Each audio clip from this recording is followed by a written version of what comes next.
Ya os digo que le propuse a la compañía Herbalife, que es la que patrocina este tipo de eventos y para la que yo actúo como consultor y formador, les propuse hacer esto, les pareció también magnífico y llevamos haciéndolo ya, creo que este es el cuarto año, sí, tercero o cuarto año. Lo hemos hecho en Alicante, lo hemos hecho en Asturias, lo hemos hecho en Madrid, lo hemos hecho en Barcelona, lo hemos hecho en varios sitios de España y la verdad es que siempre tiene buena acogida. Y siempre nos dicen, no, esto hay que repetirlo, pero claro, como hacemos 2 al año, porque es complicado organizar, y somos muchas provincias, pues no os puedo prometer que dentro de 2 años vayamos a volver a estar aquí, pero a lo mejor dentro de 5 o de 10 sí volvemos, y espero que os acordéis de nosotros gratamente, y si no venís ya, eso ya me lo sé, por lo menos que nos mandéis a vuestros compañeros. Bien, pues vamos a empezar con la primera de las charlas, para no irnos del horario, y como les decía, yo voy a hablar de sinergias entre nutrición y ejercicio en el cuidado de la salud. Y voy a hablar de sinergias porque es esas palabras que yo creo que más que palabras es un palabro, ¿no? Cuando un palabro te gusta mucho, pasa a la categoría de palabro, ¿no? Hay algunos que, a mí hay un palabra, por ejemplo, que sonoramente me gusta mucho, que es ombligo. No me preguntéis por qué, pero me suena muy bien, ¿eh? Sin embargo, esta me gusta por el sentido que tiene. Es decir, eso de decir, porque es una palabra mágica.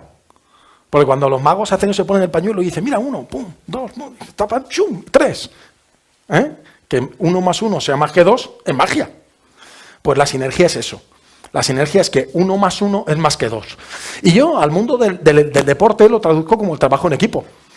Yo, por ejemplo, he sido varios años médico de un equipo profesional de baloncesto y siempre dices que un gran equipo es el que es más que 5 grandes jugadores. Y aunque algunos dicen, no, siempre tienen que estar los jugones, ¿no? Los que más juegan son los que se tienen que poner. No, a veces el equipo no son los que individualmente más juegan, pero consiguen más de esa suma. Pues ese concepto de sinergia y ese concepto de trabajo en equipo, que es el mismo que decía en nuestro enfoque profesional, también nos sirve en este caso para abordar los 2 aspectos fundamentales a los que nos vamos a referir, que es la nutrición y el ejercicio. La nutrición y el ejercicio los podemos enfocar individualmente, pero tienen una relación muy estrecha. Y es tan estrecha que es muy difícil separarlos. Entonces lo que yo voy a hacer es, a lo largo de la charla, lo voy a hacer en 2 fases. Y lo voy a contar como una sinergia, como ese trabajo en equipo, como esos 2 amigos que trabajan juntos. Voy a decir primero qué hace el ejercicio por la nutrición, o en qué sentido el ejercicio es un apoyo en un manejo de un paciente con un problema nutricional, y luego voy a decir qué puede hacer, qué le devuelve la nutrición al ejercicio. Oye, y ahora que tú has hecho eso por mí, ¿qué puedo hacer yo por ti? ¿Y qué le devuelve la nutrición al ejercicio? Y voy a hablar un poquito de nutrición deportiva y me pararé cuando llegue el tema de la hidratación, que ya está aquí nuestro amigo Carlos para hablarnos luego de ello. Entonces, como les decía, vamos a ver qué cosas tenemos en común entre la nutrición y el ejercicio para ese beneficio de la salud entendida en el concepto más amplio. Bueno, saben que la Organización Mundial de la Salud tiene una definición que, valga la redundancia, por definición es utópica, y utópica significa que no se puede alcanzar, pero lo que hace una cosa que no se puede alcanzar es que no nos permite nunca detenernos, siempre nos marca un rumbo. Entonces, esa salud, que es el estado de completo bienestar físico, psíquico y social, yo la simplifico, ¿no? Hablando de que para mí salud es poder vivir tal y como quieres, desde el punto de vista físico. Es decir, por ejemplo, si a ti te gusta correr y no puedes correr, no estás sano. Sin embargo, si no te gusta correr y no puedes correr, no dejas de estar sano, porque como no quieres correr, no te plantea ningún problema. Entonces, también es verdad que el fenómeno es cambiante, porque mucha gente te dice, no, yo ya a mi edad no quiero hacer nada, no sé qué, no sé cuánto, y de repente llegan los hijos, le dan un nieto, a quien sea, y de repente tiene que correr detrás del nieto. Y te dice, es que tengo que hacer algo porque no puedo aguantar. Condición física, como le digo yo a la gente, nunca nos sobra. Siempre, si tuviéramos de más, sería mejor. Pero el tema es que tenemos que entender que vivimos en un cuerpo muy rácano. Nuestro cuerpo es pura economía, es pura eficiencia. Lo que no sirve, lo tira, en todos los sentidos. Lo que le sobra, ¿verdad? No se preocupa por ello. Entonces, tú no vas a tener un gran rendimiento físico que supone una inversión, y supone una inversión muy grande porque la célula muscular es la mayor inversión del cuerpo, es la célula que más cara sale. O sea, tú te vas por ahí al mercado a comprar células y tú miras precios y tal, bueno, las neuronas están que ni tocarlas. Pero si dejas aparte las neuronas, lo que está carísimo es la célula muscular. Y sobre todo la tipo 2. Bueno, ya la rápida, esa es la bomba, ¿eh? O sea, se la pueden comprar, pues eso, Ronaldo, Messi, esta gente, lo demás. No llegamos a eso. Entonces, el cuerpo no va a tener algo que no piense que necesita. ¿Y por qué piensa el cuerpo que necesita las cosas? Bueno, pues porque se encuentra en una situación en la que tú le generas ese mensaje. Y eso es lo que se llama entrenamiento. Yo le digo a la gente que el entrenamiento es como un grito que le damos al cuerpo. Como un grito que le damos al cuerpo que le decimos, oye, que no me conformo con esto. Tú tienes un cuerpo determinado y lo pones a hacer un ejercicio y entonces cuando entrenas de verdad es cuando tú le dices, no me conformo con esto. En mi caso, por ejemplo, yo soy remero, ¿eh? Y remo en un barco que va por el mar. Lo digo como observación porque si alguno es del tema de deporte, normalmente los barcos en los que reman los remeros no van por el mar. El remo olímpico se hace en ríos y en lagos y tal, pero hay un barco tradicional mediterráneo que se ha recuperado y en el que hacemos una especie de competición a nivel nacional, que de paso además es el campeonato del mundo, porque como somos los únicos que lo hacemos, y se llama ya un Mediterráneo, y yo remo en un barco de esos. Bien, tú vas un día a entrenar y tú estás allí paseando y ese entrenamiento no has hecho nada. ¿Por qué? Porque tu cuerpo dice, no me estás pidiendo nada, no voy a invertir. Pero tú vas un día a entrenar y de verdad te esfuerzas y lo haces, y no un día, sino otro y otro, y le estás diciendo a tu cuerpo, no me conformo con lo que tengo. Y tu cuerpo va a sacar otra versión. Porque claro, otra de las cosas que no tenemos en cuenta es que pensamos que el ser humano es un animal que nace, crece, llega a la edad adulta, ya para de crecer, que es lo que te dicen, no, cuando pares de crecer, no, cuando pares de crecer, tal, para de crecer, y entonces ya parece que es algo estático, que va a sobrevivir X tiempo, y después de X tiempo de supervivencia se va a empezar a estropear ya, porque las cosas se estropean hasta que hay que tirarlo. Pues no es cierto. El ser humano es un animal que se está autorreconstruyendo continuamente, somos como pequeños Terminators. Lo que pasa es que como ocurre a una cámara más lenta y la mayoría de las cosas por dentro no lo vemos.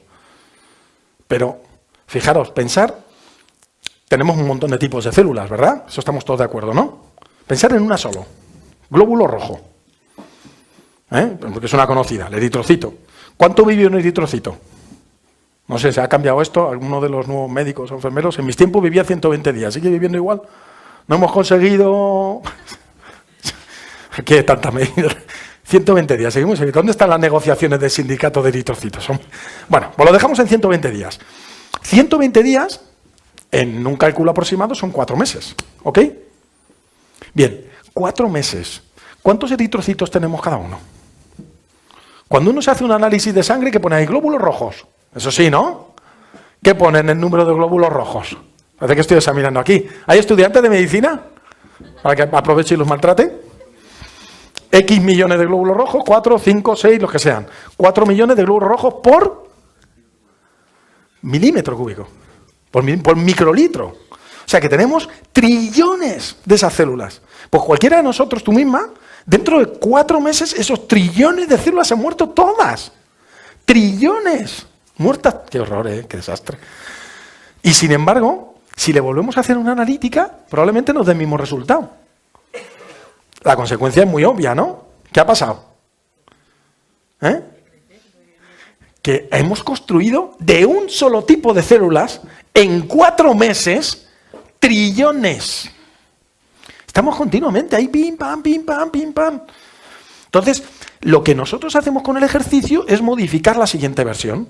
Entonces, imaginaos que yo soy la versión 3.4 de Julián. Yo digo, vale, más o menos los estadísticos dicen, midiendo turnover proteico, tal y cual, que en unos 2 años hemos renovado prácticamente todo nuestro cuerpo, un 90 y tantos %. Que decimos, oye, pues yo me veo siempre igual. En todo caso, pequeños cambios, pero casi siempre igual. ¿Por qué? Pues porque el plano del edificio, ¿cuál es el plano del edificio? Tus genes son los mismos. Todavía no tenemos ahí, oye, voy a poner los genes de Brad Pitt un poco. Tal, no. Tienen los tuyos. Bien, los tuyos son los mismos. ¿Y lo que haces todos los días cambia? Pues más bien poco. Cambia más bien poco. Entonces, por eso vuelve a salir el mismo modelo. Pero si yo digo, versión 3.4 de Julián dice, coño, yo quiero que la versión 3.5 tenga un brazaco ahí, tenga un buen bíceps. Y me voy todos los días al gimnasio, pim, pam, pim, pam, pim, pam, pim, pam. ¿La versión 3.5 va a ser igual que la versión 3.4? No, va a tener más bíceps. Si yo hago ese ejercicio y le doy la proteína que necesita mi bíceps para que construya, va a tener más bíceps. Luego el ejercicio es ese grito que le digo a mi cuerpo, quiero tal. Entonces, lo primero que tenemos que asumir es ese protagonismo. Nosotros decidimos. Nosotros somos los que, compramos el material todos los días. Nosotros somos los que introducimos los nutrientes que decidimos voluntariamente, aunque a veces seamos inconscientes, introducir en nuestro cuerpo. Y B, los que dan órdenes a ese organismo para decirle, oye, así basado. O sea, que nosotros somos los que podemos trabajar en esa salud, entendida como felicidad o como capacidad. Y la Organización Mundial de la Salud, en el 2004, se reunió para recordarnos que, claro, ellos estaban preocupados, que si los países que no tienen agua, que si tal, y de repente mira así a los desarrollados y dice, si se me están muriendo de gordos. Y estableció una estrategia mundial en la cual dice claramente, solo en el título, cómo la clave de esa salud es la alimentación y la actividad física. Que en el fondo, las dos forman parte muy intrínseca del estilo de vida, lo que llamamos estilo de vida. ¿Ok? Entonces, vamos a hablar hoy bastante de este tema, de los ajustes de peso. Ya uno no sabe si se puede decir pérdida, si no se puede decir pérdida, tal, que suena bien, que suena bien. Pero bueno, y vamos a hablar de ello. Y a mí me gustaría contaros una teoría que tengo yo para explicar esto de por qué hemos engordado tanto. Y mi teoría se basa en una observación muy simple y en algunos datos científicos. Como tiene que ser, luego tiene un poquito de imaginación.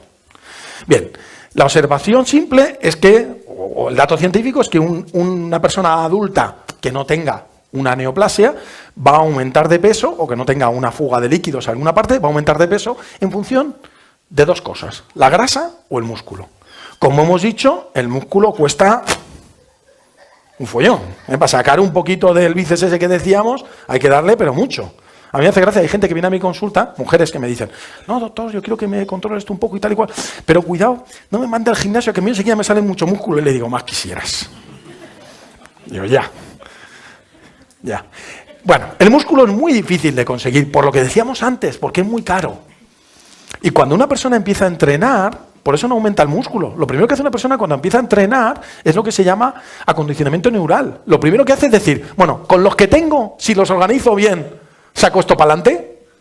Y si es que sí, oye, es que yo quiero comprar un par de fibras, que no, que es muy caro, ¿vale? El músculo es carísimo. Pero ahora, fijaros en el otro extremo. ¿Cuánto cuesta aumentar la grasa? ¿Es difícil? ¿Es complicado? ¿Sale caro? Es exageradamente fácil, ¿verdad? Y no os habéis preguntado por qué es tan fácil. O sea, ¿por qué está tan mal montado esto? O sea, ¿por qué es tan difícil aumentar el músculo? Que es muy bueno y que mola para ir a la playa. Y es tan fácil aumentar la grasa que no mola nada. Sobre todo para ir a la playa. ¿Por qué pasa esto? Pues mira, mi teoría es que la grasa en realidad es un sistema ancestral de supervivencia. Yo no sé si en el Homo sapiens o en un Homo o en un pre-Homo o hace millones de años, estos animales que había, o prehomínidos, pues comían un día y otro día volvían a comer. Y el que sobrevivía era el que llegaba vivo al segundo día que comía. O sea, aquí la gracia era llegar vivo al siguiente día que toca comer. Y en esa situación en la que los que no llegaban, es decir, se quedaban por el camino porque no sobrevivían hasta el segundo día, apareció la grasa y le dijo, vamos a hacer un trato, tú me pones a mí ahí y tal, y yo te voy a gestionar la energía, te vas a alucinar. Y la grasa gestiona la energía que te mueres. O sea, todo lo que pasa por allí se lo lleva. Yo comparo a la grasa con una ama de casa. Todo lo que le das se lo guarda. Y luego cuando le pides siempre dice que no hay. O que hay que guardarlo. O con los bancos, como queráis. Y eso es lo que hace la grasa. Porque mucha gente piensa, no, la grasa es un almacén de energía. Yo la almaceno y cuando no tengo la cojo. ¿Qué te has escrito tú eso? Si fuera así, si tú metieras la energía en la grasa y cuando no tuvieras la cogieras de la grasa, pues no habría tanta grasa porque siempre la volverías a utilizar.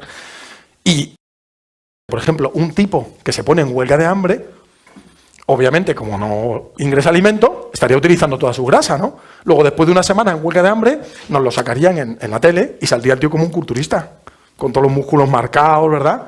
Como se ha comido toda la grasa y dice, ¿qué estás, tío, en huelga de hambre? Y no, bueno, o sea, el tío huelga de hambre, está ahí. Solo tiene grasa. Porque la grasa le está diciendo al cuerpo que yo soy la que te salva la vida. Es que no tengo comida. O sea, cómete el músculo que no vale para nada. Y el cuerpo, lo primero que se come cuando dejas de darle comida es el músculo.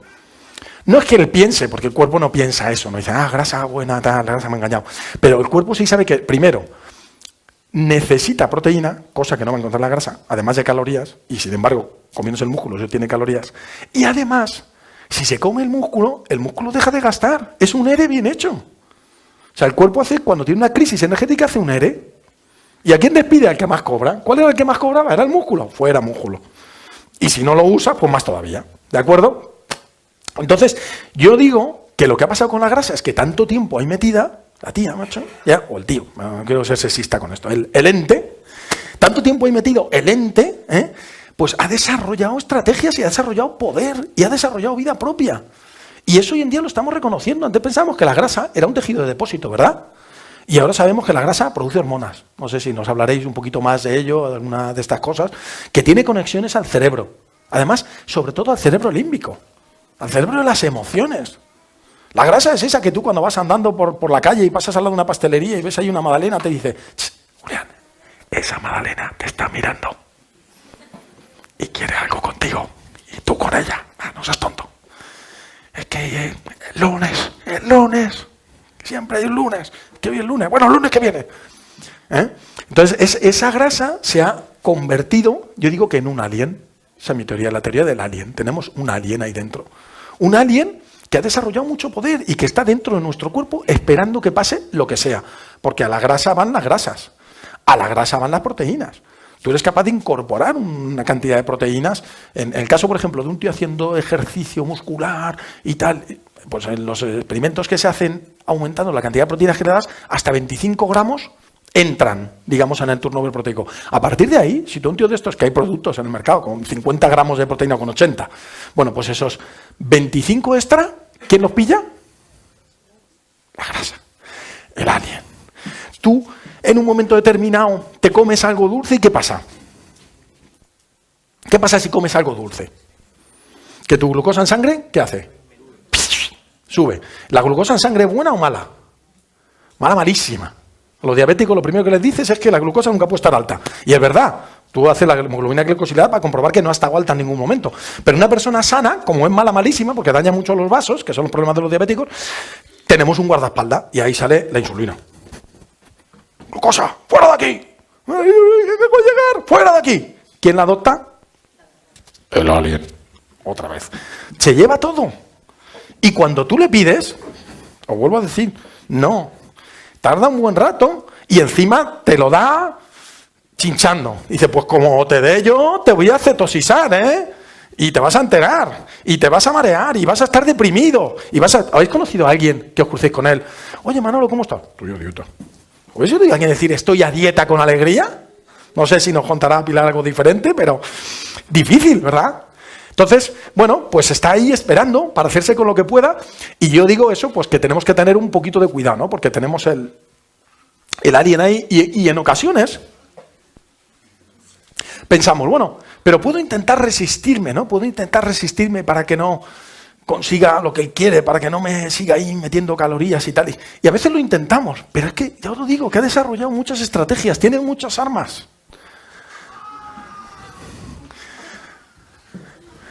Y al final, como dice la frase esta, el hambre consigue lo que quiere, ¿no? Esa es la situación básica, ¿no? Esa es la situación básica. Y por eso yo digo que es tan importante hacer ejercicio, porque yo digo que el músculo, además de otras muchas cosas, yo digo que podemos verlo como el guerrero que lucha contra el alien. Podemos entender el músculo como ese guerrero que ponemos a nuestro lado para que luche contra el alien. Y entonces, a la hora de afrontar la batalla contra la grasa, pues frente a lo que nos suelen ofrecer, como digo yo, los transformers, porque yo digo que cuando llega el verano, los kioscos de prensa se convierten en los transformers. Eran una casetica así, y llega el verano y hacen y se abre gas ideal para los lados, lleno de revistas dobles, con bikini, yo me las compro por los bikinis, con bikini, gafas de sol, no sé qué, no sé cuántos, y nos vienen contando 200.000 dietas, que tú dices, ¿cómo puede haber gente con tanta imaginación para inventarse dietas? Porque el año que viene vienen 200.000 más, ¿eh? Y todas ellas, pues, van alrededor de dos principios básicos que son muy sencillos. Hay dos formas de perder peso de una manera rápida, entre comillas, eficaz, que es vaciar el glucógeno, porque el glucógeno es como un depósito que te mueve gasolina. ¿Qué pasa? Los pilotos te dicen, no, luego cuando esté el depósito vacío corre más la moto. Claro, pues vaciamos el depósito, pesamos menos, pero algún día lo volveremos a llenar, ¿eh? Y el otro es deshidratarnos. ¿Por qué? Pues porque en nuestra masa magra somos casi el 70% de agua, de media, ya depende de lo que tenga cada uno de grasa, estamos alrededor de un 60%.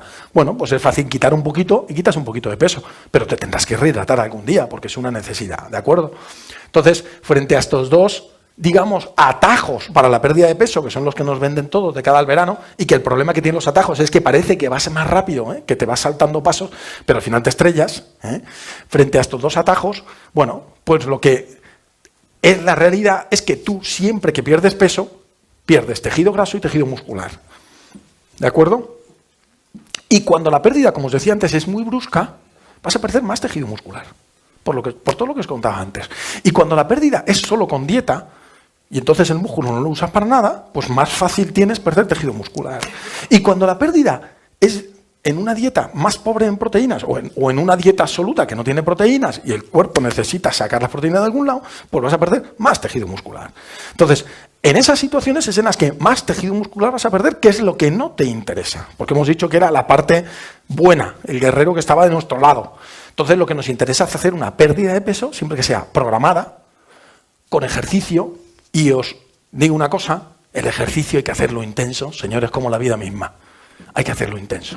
Esa vieja escuela de, no, el ejercicio para la salud es ejercicio light. No. El ejercicio para la salud es todo lo que puedas. ¿Qué ocurre? Que el todo lo que puedas, ¿cómo lo mides? Bueno, pues probablemente si no te has hecho ni una prueba de esfuerzo, ni no te has hecho ni un control, por prudencia te van a decir, cuidado. Pero si lo has hecho, todo lo que puedas. Yo le voy a confesar una cosa, yo estoy loco por el remo, me encanta el remo. Y como me gusta hacer ejercicio por la mañana, que es otro recurso que creo que es muy bueno para la gente que tiene que perder peso, porque ya empiezas con un metabolismo basal más alto para todo el día, pues yo me levanto por las mañanas y remo. Como no me puedo traer el mar, el barco y mis otros 7 remeros conmigo a mi casa, pues tengo una máquina. Hay máquinas de todo. De coser, de pintar, de remar, ¿eh? Tengo un remorgómetro en mi casa y yo me pego un palizón en el remorgómetro. Y digo, si me está mirando alguien, me detiene. O sea, me pego un palizón tremendo. O sea, no sé si alguien ha remado en un remorgómetro, en un concept, pero yo he llegado a hacer los 20 minutos que hago por la mañana fuertes y luego 10 de vuelta a la calma por debajo de 1,50. Es muy fuerte. ¿Por qué? Porque, vamos a ver, si hemos dicho que el ejercicio era un grito que yo le daba a mi cuerpo para que cambie, puestos a gritar, si tú quieres que te oigan puestos a gritar, ¿verdad? Si yo te grito así, te digo, vamos a ser menos. Ya que pegamos un grito, hay que pegarlo al máximo. Yo le digo a la gente que la principal limitación hoy en día en el concepto de deporte-salud es el tiempo. Luego, métele toda la intensidad que puedas a ese tiempo. El conflicto que está llevando esto es que es verdad, y como es verdad y funciona, se están desarrollando sistemas de ejercicio que son tremendamente violentos, que ya están produciendo muchos problemas. El CrossFit, por ejemplo, ahora está muy de moda, pero en Estados Unidos hay una versión de esto que ya solo el nombre asusta, se llama Insanity. Sí, directamente se llama Insanity. No, meteros en internet que os vais a partir de risa. Insanity. Y es paliza tras paliza, pero porque en realidad es verdad. Tenemos que llegar a un equilibrio, ¿de acuerdo? Tenemos que hacer ejercicio y la ciencia nos lo recuerda. Nos dice que es muy importante añadir ejercicio a los programas de control de calorías porque se promueven cambios más favorables, sobre todo porque mantenemos la masa libre de grasa, mantenemos el músculo. Entonces nos dicen que para bajar de peso, perdiendo grasa y manteniendo el músculo, hay que hacer ejercicio y con una dieta adecuada en proteínas. Entonces el ejercicio es muy importante para nosotros, ¿de acuerdo? El ejercicio es muy importante cuando una persona de estas dice, oye, he decidido que quiero perder peso, pues venga, ¡hala!, a correr. ¿Y cuánta gente no lo consigue? ¿Cuánta gente Simplemente te dice, oye, me he puesto a correr porque me he jugado con mis amigos que voy a la maratón de Nueva York dentro de 2 años. Y se ponen a correr y lo consiguen, ¿de acuerdo? Y es porque el ejercicio tiene muchos efectos positivos. Tiene efectos positivos a nivel, digamos, metabólico. A nivel metabólico, por ejemplo, en los pacientes diabéticos tipo 2, sabemos que esa diabetes depende mucho del receptor GLUT4, que donde más receptores GLUT4 hay en el músculo y que además se modifican con el ejercicio, sobre todo con el ejercicio intenso, ¿de acuerdo? Entonces vamos a mejorar la sensibilidad de los tejidos a la insulina. Vamos a utilizar la grasa subcutánea, sobre todo vamos a utilizar la grasa abdominal, que todavía no sabemos por qué, pero estadísticamente el que tú tengas la grasa en el abdomen es de mayor riesgo que la tengas en las extremidades. Bueno, pues el ejercicio utiliza más esa grasa al abdomen. Aumenta el metabolismo basal, que antes pensábamos, es que el ejercicio hago lo que hago. No. Hoy en día se ha medido que una persona que hace una clase de spinning, sale de la clase de spinning y al día siguiente, cuando llega a la clase de spinning, todavía tiene el metabolismo basal por encima del metabolismo basal de reposo. Es decir, todavía está, lo que ahora veremos, pagando deuda de esa clase, ¿ok? Y además, si ese ejercicio consigue aumentar tu masa muscular, que hemos dicho que el músculo era el más caro de todas las células, aumenta tu metabolismo basal. Luego, mejora mucho el factor psicológico de adherencia a programas. Si tú estás en un programa de pérdida de peso, pero al mismo tiempo en un programa de ejercicio, y por eso yo le recomiendo a la gente, incluso en una práctica deportiva, no solo actividad física, sino una práctica deportiva, con equipo, con goal, con un objetivo, con un algo que estés buscando, mucho mejor. Y luego, fijaros, aunque no hiciera nada sobre la pérdida de peso, reduce drásticamente todos los factores de riesgo relacionados con la obesidad y el sobrepeso. ¿De acuerdo? Entonces, obviamente, si tenemos una persona con sobrepeso, ahora hablaremos del tipo de ejercicio, pero tenemos que lanzarla a hacer ejercicio. Hay que lanzar a esa persona a hacer ejercicio. Y entonces, frente a esas dietas milagrosas de los trucos, de los secretos, ¿no? Te voy a hacer la dieta de la U. ¿Y eso qué es? Solo como cosas que empiezan por U. Una vaca, un bistec, y digo, pues te va a ir muy mal con esa.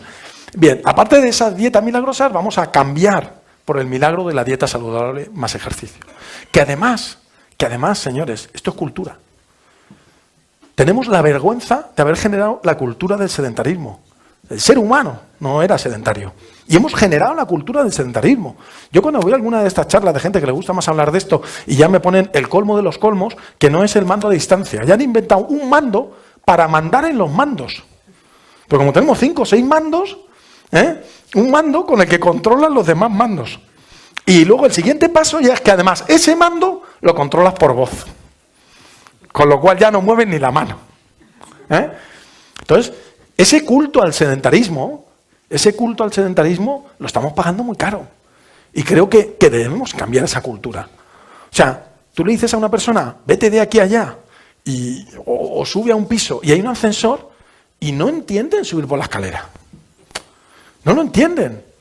Yo tengo un compañero que además de ser, fue mi profesor en la carrera de medicina, pero rema a mi lado, y es colega, es médico también, que yo no sé, por cierto, si ha venido por aquí, porque tengo por ahí un congreso de reuma, y él es reumatólogo, Eliseo Pascual, que tiene, yo qué sé los años que tiene muchos, porque nos descuentan muchos segundos cuando él está en el barco. Tiene un montón de años, debería estar jubilado, pero todavía no está jubilado. Y su servicio está en una 8ª planta. Pues se sube andando. Pero es que hace un año tuvo un accidente que le atropelló un taxi y dijeron, uy, este no vuelve a andar. Y se fue al quirófano con la camiseta de remo, ¿no?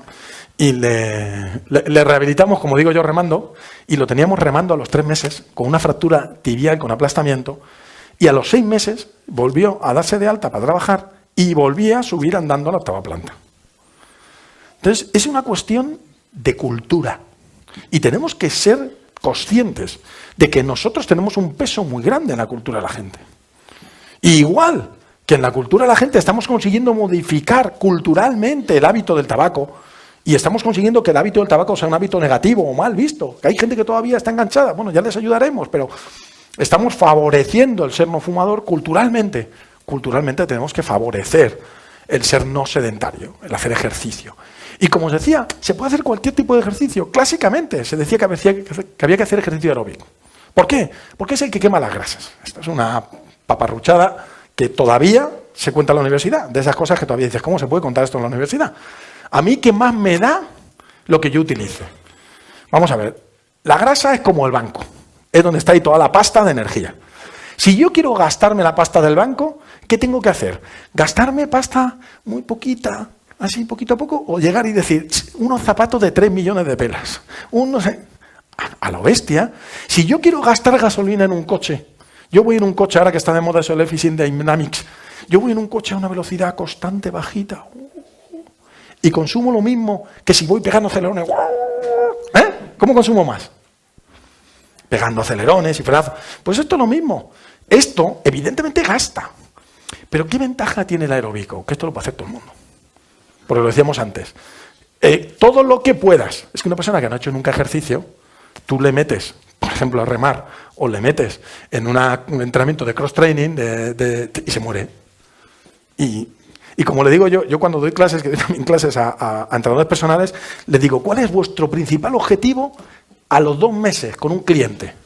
Y sale uno y me dice, no, la fuerza-resistencia, no, la resistencia cardiovascular, no, la elasticidad, no, el equilibrio. Y digo, no, que vuelva. O sea, a los 2 meses lo que hay que conseguir es que vuelva.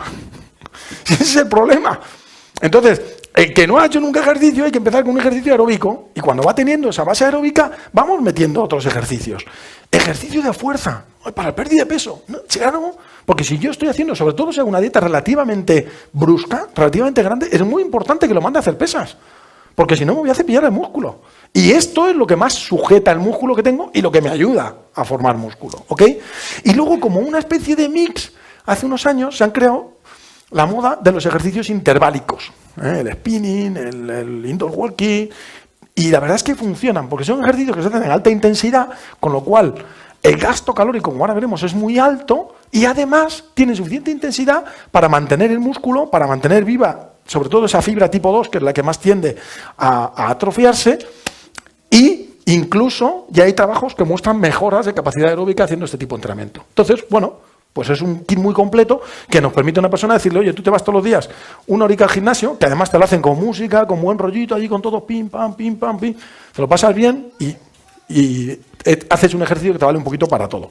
¿De acuerdo? Antes ya os digo que se decía que había que hacer las cosas aeróbicas porque solo se medía, en realidad, el gasto energético midiendo el consumo de oxígeno.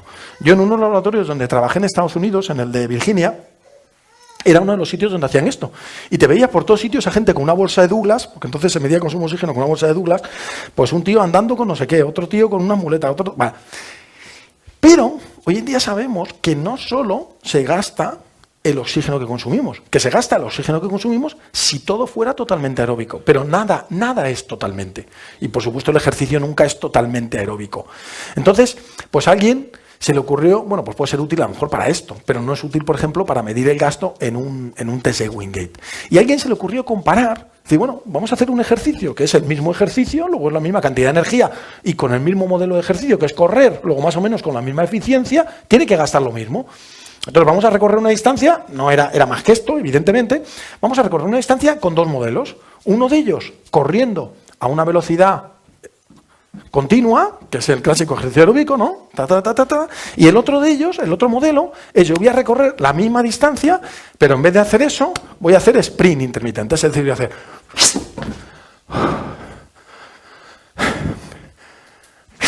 otro. Y entonces voy a medir lo que gasto. Entonces, si lo mido como yo medía antes, si yo mido el consumo de oxígeno, claro, al tío que está corriendo todo el rato, le llevo la máscara puesta todo el rato mientras está corriendo, al tío que hace sprints, le pongo la máscara cuando hace ejercicio, cuando hace el sprint. ¿Qué me sale? Pues que el tío que está corriendo todo el rato gasta un montón de energía. Y el tío, sin embargo, que hace solo los sprints, casi no gasta. ¿Por qué? Porque en un movimiento tan rápido no le da tiempo ni a aumentar su ventilación. Entonces yo no estoy viendo gasto, pero evidentemente la energía está saliendo de algún lado. Claro, si en vez de hacer solo eso, me quedo con la máscara puesta y mido una cosa que llamamos deuda de oxígeno, que es cuánto está ese consumo de oxígeno por encima de lo que debería estar en reposo por el ejercicio que he hecho, señores, ya la cosa cambia. Ya fijaros que este sube, pero muy poquito, pero fijaros cómo sube este. Y si encima le sumo la energía que viene de lo que llamaríamos las vías anaeróbicas, haciendo una estimación a partir de medirle el lactato en sangre, ya veo que el ejercicio intermitente gasta mucha más energía que el ejercicio aeróbico. Entonces, hoy en día sabemos ya de una forma científica lo que debería ser intuitivo, como decíamos con los coches, que si de verdad quiero hacer gasto de energía, lo que tengo que hacer es ejercicios intermitentes y cuanta más intensidad mejor. Entonces, al final, lectura, cualquier tipo de ejercicio. Al principio vamos a hacer más aeróbico porque no tengo fondo. Y vamos a hacer también más aeróbico por otras cosas, porque es ejercicio menos violento y para gente que no está acostumbrada, más tolerable. Y luego, muchas personas que tienen ese sobrepeso, obviamente sobrepeso, lo cual quiere decir sobrecarga, articulaciones, por ejemplo, rodillas, tobillos, caderas, no los puedo poner a correr. O problemas vasculares. Muchas personas tienen problemas vasculares, entonces hay que buscar ejercicios que eso no nos suponga un conflicto.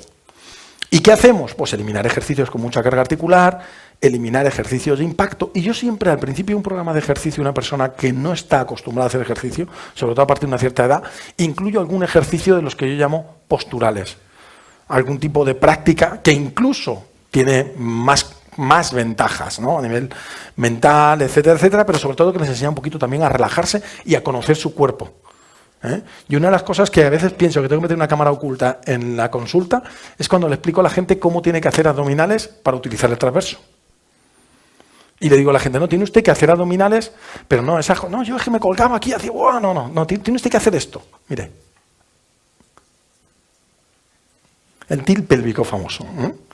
Haga esto, y la gente empieza. Digo, no, mire, quietecita, caseta, y haga simplemente esto. ¿Me puedo tirar 20 minutos para conseguir? No, los tumbas en la camilla, le metes la mano a la espalda, le toca la espalda, mira, levanta. Hay trucos, ¿no? Aquí hay gente que sabe mejor de eso que yo. Pero, porque hay gente que es que no sabe ni lo que es el abdominal, ni lo que es el tilt pélvico, ni lo que es su cadera, ni que ahí había un músculo.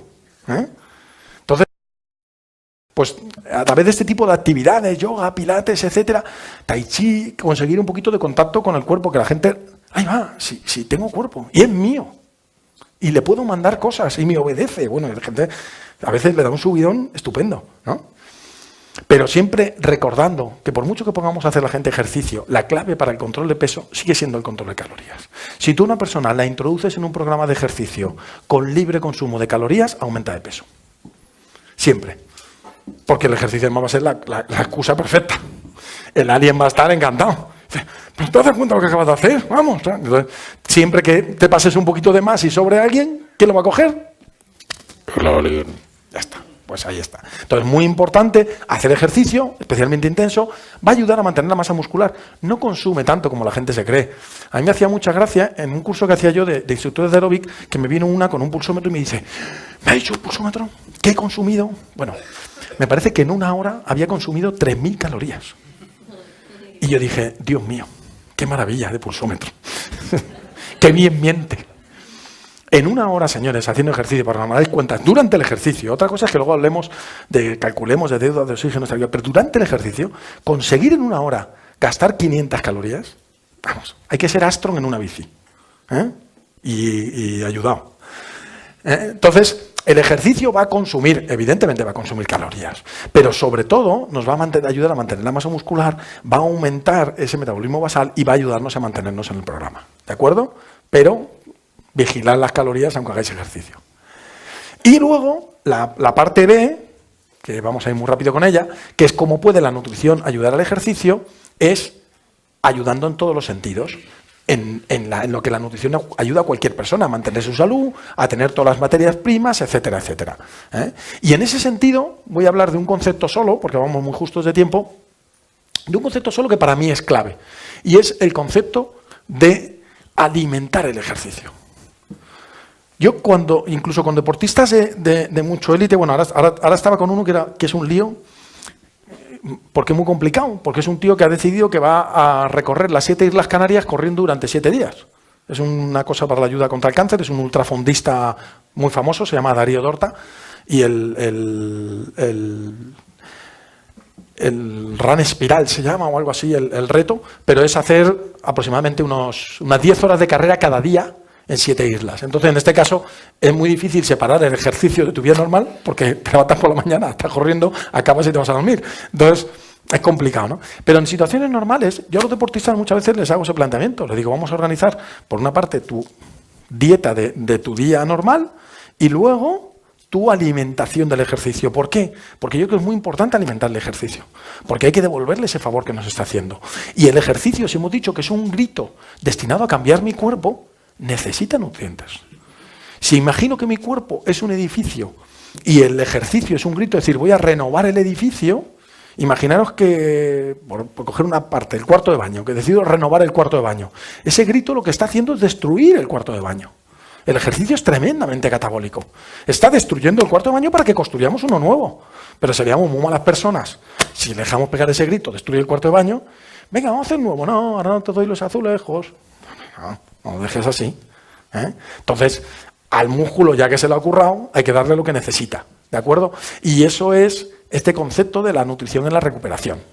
Entonces, hay muchas cosas en el ejercicio, en nutrición deportiva, el concepto de optimización, que clásicamente se decía, bueno, como el deportista come un poquito más, no necesita de nada, pero hay muchos trabajos ya que nos muestran que no, que incluso en comedores como el de la Blume de Madrid, o en otro, este trabajo está hecho en otro sitio, en comedores con platos preparados para deportistas y analizando simplemente lo que comen y estimando a través de las RDA, a veces ni siquiera llegan a las RDA, o sea que es muy complejo y cada día más, porque cada día la calidad de los alimentos es más baja.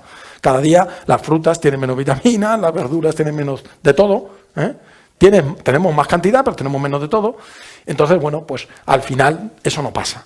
Y además, el deportista lo que busca es rendimiento, lo que busca es éxitos. Y lo que nos hace esto a todos es tener una visión errónea. Porque, claro, si nosotros miramos dos deportistas, por ejemplo, este y este, que los dos eran muy buenos cuando se enfrentaron allí en Colonia en el 2009, y yo le pregunto a veces a mis alumnos, ¿dónde está la diferencia? ¿Sabéis quiénes son? Usain Bolt y Tyson Gay. Bueno, tuvo peor suerte con el apellido, pero al margen de eso, era muy buen atleta también. Digo era porque ahora mismo está sancionado por doping, pero en aquel momento era un atleta nativo, el mejor atleta americano, probablemente de los mejores de todos los tiempos, y me dicen mis alumnos, dicen, no, Julián, la diferencia está que Usain Bolt cruza primero la línea de meta. Y digo, ya, eso ya llego yo. No os voy a poner el vídeo porque es un poquito largo, pero una de las cosas importantes es que se ve un montón de fotógrafos y tal. Usain Bolt, después de ganar esa carrera, después de ser campeón del mundo, se tiró varios meses todo el día en la tele. Adoptó un guepardo y todo, cosas así. ¿Y qué hacía Tyson Gay mientras? Entrenar. Y se vieron las caras un tiempo después en una Golden League en Estocolmo. Y entra primero Tyson Gay y ya no solo que entre después, mira la cara de Usain Bolt. Luego, ¿cuál es el condicionante fundamental? ¿Qué es lo que hace, por ejemplo, que este chaval, que es impresionante, ya aprovecho para decir, es impresionante lo que este chaval ha hecho? ¿Qué es? Que una de las cosas más impresionantes de él es el manejo nutricional. No sé si os habéis dado cuenta, cada vez que vuelve una lesión, aguanta más porque ha vuelto a perder peso, sin perder potencia, que ahí está el truco. Bien, ¿por qué este chaval es capaz de ganar tantos trofeos? Porque tenéis que verle entrenar. Da miedo verle entrenar. Bueno, alguna chica me ha dicho alguna vez, hombre, miedo tampoco da. Depende de cómo se mire. Lo que os quiero decir es que aunque normalmente, como estamos pensando en rendimiento y pensamos en la competición es menos del 10% de la actividad del deportista. El deportista es un currante del día a día. Entrena todos los días. Y los que hemos trabajado en equipos deportivos de élite lo sabemos. El día de la competición es el día de fiesta. El día duro es el día a día. El lunes a entrenar, el martes a entrenar por la mañana, a entrenar por la tarde, a entrenar. Y después de un día de entrenamiento te vas a la cama pensando, mañana más. Entonces, bueno, eso se hace por algo. El deportista no entrena el resto de días, es que me aburro. No, lo hace porque sabe que es la manera de gritar a su cuerpo, de conseguir esa adaptación. ¿De acuerdo? Y para eso es fundamental recuperar. Y recuperar significa nutrición y descanso. Bueno, importante descansar bien, pero sobre todo, yo lo que os quiero hacer ver es que la recuperación, no solo como mucha gente piensa y dice, no, recuperar es volver a llenar los depósitos de gasolina. No, no. Si vosotros ampliáis, antiguamente cuando se hacía esto en Fórmula 1, si ampliáis la mirada, veréis que no solo está ese mecánico, que hay muchísimos más. O si fuerais a un taller de rallies por la noche, veréis que casi están haciendo el coche nuevo. Entonces, en realidad, cuando tú haces ejercicio, sabemos que está pasando eso. Sabemos que cuando tú haces ejercicio, te estás destruyendo algo, pero estás poniendo en marcha una cosa que se llaman señales celulares, que son los que van a hacer que esos nutrientes se utilicen.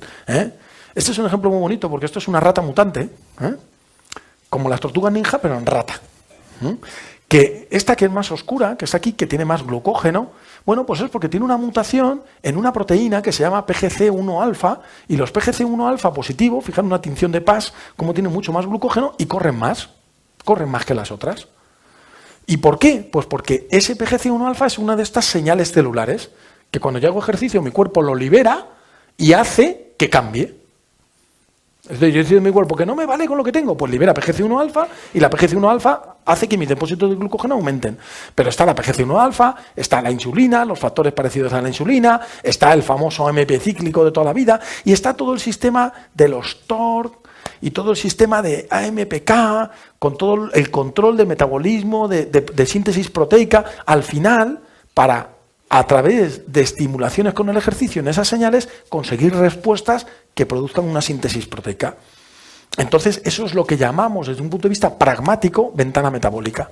Cuando yo hago ejercicio, todas esas señalizadores, todos esos semáforos están en verde para que todas esas proteínas entren en el músculo y se construya músculo. Entonces es el momento ideal. Si yo he hecho un ejercicio de fuerza, básicamente voy a construir músculo. Si he hecho un ejercicio de resistencia, voy a mejorar también todos esos mecanismos relacionados con la gasolina, con el glucógeno. Entonces, de todas maneras, es una ventana que se abre y se cierra. Esto hay un error muy grande, que es que la gente dice, no, yo he leído por ahí que la ventana metabólica dura media hora. Yo he leído que dura una hora. Dura lo que dure, me da igual. Pero la ventana metabólica es algo que se abre cuando haces ejercicio. Es decir, cuando tú haces ejercicio, se liberan las señales y además el flujo sanguíneo de tu cuerpo está dirigido a los músculos y está así. En el momento en que paras, empieza a hacer así. Luego, la nutrición del ejercicio tiene que ser ya. Oye, es que ahora voy a... Ya. ¿Y si me ducho? No. ¿Y si...? No. No. Ya. Esto es como el del chiste, Tiene que llegar a la estación y dice, digo, oiga, digo, ¿sabe usted a qué hora sale el rápido? Digo, el rápido, digo, ya. Pues esto es igual, ¿no? Ya significa ya. Entonces, cuando hablamos de esto, y por eso a mí me llamaban en el estudiante, me llamaban el doctor Batido, porque la manera es, cuando paran de hacer ejercicios, en el momento que paran. Yo en los equipos de fútbol, cuando los tenía estirando, ya los tenía con un batido de recuperación. ¿De acuerdo? Bueno, no os voy a poner toda la literatura, porque eso es un poco rollo. Pero sabemos eso, que si yo les doy ese batido, consigo que de que el ejercicio sea un balance metabólico negativo, va a ser un balance metabólico positivo. ¿De acuerdo? Entonces es muy importante que eso sea inmediato. Y es muy importante el tipo de nutrición que le voy a dar. Cuando yo he hecho este tipo de trabajo, va a ser básicamente proteínas. Utilizamos batidos que tienen 70-30, 70% de proteínas, 70-30 en favor de proteínas, hasta 25 gramos de proteína. Y cuando hacemos un ejercicio más aeróbico en el que tenemos poca destrucción muscular, sobre todo, por ejemplo, si es la bici, que no tiene impacto, esta es una triatleta mía, también fui médico del equipo nacional de triatlón, no le veis la cara, pero es una chica muy guapa.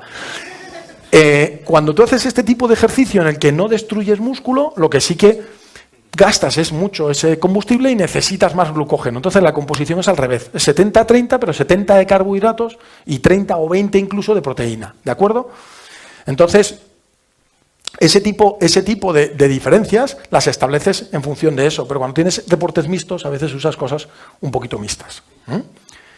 Bien, entonces lo que está ya claramente demostrado es que si yo doy hidratos de carbono más proteína, la recuperación después del ejercicio es mucho más rápida. Esto es un test hecho el día después, que el día después teóricamente te tocaría volver a entrenar. Si yo el día antes te he dado para recuperarte un batido con solo hidratos de carbono, o si te da un batido con hidratos de carbono y proteínas, pues obviamente recuperas mucho más. ¿Ok? Bien.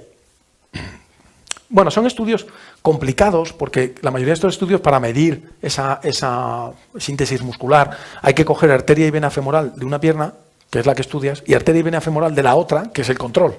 Entonces, no todo el mundo se deja coger las dos arterias y las dos venas femorales, ¿no? Hay que pagarles una pastita y tal, y un regalito y no sé qué.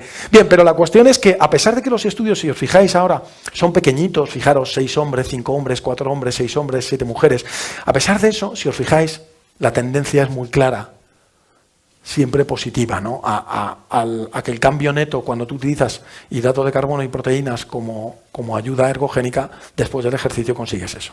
Entonces, resumiendo un poquito, lo que nos dice la nutrición en el ejercicio es que antes del ejercicio, cuando hacemos entrenamiento de fuerza que no tiene tanta restricción de flujo hacia los músculos, o sea, no se llevan toda la sangre, podemos dar aminoácidos antes, incluso durante, en todos los ejercicios, y eso nos hablará ahora Carlos de ello, es muy importante la hidratación, ya el término isotónico ya no se usa, la EFSA lo ha cambiado por bebidas de rehidratación deportiva, pero todavía a nivel coloquial es el que más seguimos utilizando, y el mensaje que os quiero dejar yo es este: tras el ejercicio, hidratos de carbono más proteínas, ¿ok? Y para eso utilizamos los suplementos, para conseguir hacer eso, ¿eh? Recordad que los suplementos no son mágicos, no son medicamentos, no van a hacer nada mágico, pero a pesar de eso, tienen que cumplir 3 premisas fundamentales: que no haga daño, que no vaya contra reglamentos, sobre todo si el deportista es profesional, que no sea doping, y que le sea rentable, es decir, que la inversión que el deportista está haciendo le valga la pena. Y por desgracia, el deportista todavía busca los suplementos pensando que sí existe esa poción mágica, ¿no? El deportista busca los suplementos pensando que va a pasar algo como esto.